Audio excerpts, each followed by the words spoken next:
Hey guys, welcome back to my YouTube channel. In this video, we are going to discuss about thorax, and this is the video 2.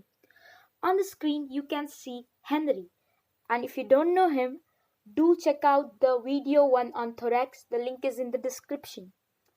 The red region marked on Henry is the thoracic region of human body, and it is the area between the neck and the abdomen. And if you imagine this thoracic region as a box in 3D which has 6 different walls and a cavity which is enclosed by this wall, and the cavity has the space for the structures. Similar things happen with our body. It has the thoracic wall and thoracic cavity and its content like lung, heart and great vessel. Let's understand this stuff more clearly by dissecting Henry. Okay, I'm sorry, but we have to. To help us out, I have this cutout. I know they are uneven, but it will make sense as I will explain things to you. So if we'll dissect Henry, you are going to get the skin first, then below skin you will have superficial and deep fascia. Below fascia you can see muscles, and below the muscle there will be the thoracic cage, and within the thoracic cage there will be the thoracic cavity which will have your structures. One can conclude the wall in the human body, thoracic wall, is made up of 4 different layers: skin, fascia, muscle and the thoracic cage. While the cavity which was empty for the box in human body is filled with the organs like heart and lung. We will study the thoracic region under this heading, thoracic wall and the thoracic cavity. So let's start with the thoracic wall. Firstly, we will study thoracic cage. The thoracic cage is composed of skeletal element, so can be called as thoracic skeleton.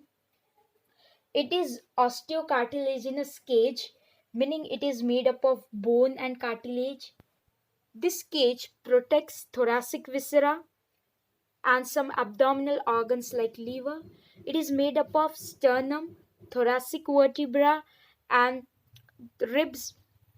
So the anterior border of thoracic cage is made up of sternum.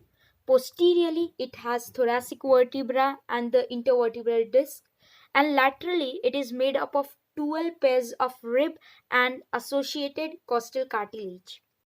Now let's move on to the shape of thoracic cage. The shape of the thoracic cage is the truncated cone, meaning at the upper end it is narrow and below it is broad. The narrow end is continuous with the neck and is separated on the either side by the suprapleural membrane called Simpson's fascia, whereas the lower broader end is completely separated by the abdominal cavity by diaphragm, which is dome shaped but provide some passage to aorta, esophagus and inferior vena cava. If we look into the transverse section of thoracic cage, it shows difference in the adult section of the thoracic cage and children's transverse section of thoracic cage. In adult, the transverse section appears kidney shaped because the transverse diameter is more compared to the anterior posterior diameter. So this is the anterior posterior diameter and here is the transverse diameter. It is because the ribs are placed obliquely, whereas in children's it appears round or circular because the anterior posterior diameter is same that of transverse diameter and the ribs in children are placed horizontally. So this was the difference in the transverse section of thoracic cage. This was all for this video.